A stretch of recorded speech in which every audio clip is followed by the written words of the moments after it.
ہماری سلیبس دیکھا جائے 9th 10th انٹر، حتیٰ ہم جب یونیورسٹی پہنچتے ہیں یونیورسٹی میں بھی ہمیں یہی کہا جاتا ہے کہ یہ جو بنگال ٹوٹ گیا ہے یہ بھٹو کی وجہ سے گیا ہے، بھٹو اپنا حکومت بچانا چاہتے ہیں۔ اس پر آپ کا کیا کامنٹ ہے؟ دیکھو پہلے بات تو یہ یاد رکھو کہ آپ ہسٹری پڑھیں، آپ کی جو کالج اور سکول کی جو کتابیں ہیں اس میں پورا سچ نہیں ہے۔ اب پہلے افسر کومل نے مجھے ایسٹ پاکستان کا سوال کیا، اب آپ کر رہے ہیں۔ دیکھو جو ہسٹری ہے نا، ہسٹری وہ یہ بتاتی ہے کہ پاکستان بنگالیوں نے بنایا اور ان کے ساتھ ان کی آواز میں پہلی آواز سندھیوں نے ملائی۔ مسلم لیگ جو ہے، آل انڈیا مسلم لیگ 1905 میں کدھر بنی؟ ڈھاکہ میں بنی، ٹھیک ہے؟ آل انڈیا مسلم لیگ ڈھاکہ میں بنی۔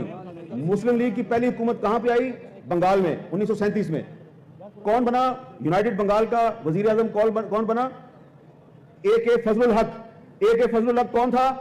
23 مارچ 1940 کو لاہور میں پاکستان ریزولوشن اے کے فضل الحق نے پیش کی، اور سندھ اسمبلی پاکستان کی پہلی اسمبلی تھی جس نے پاکستان کے حق میں قرارداد پیش کی۔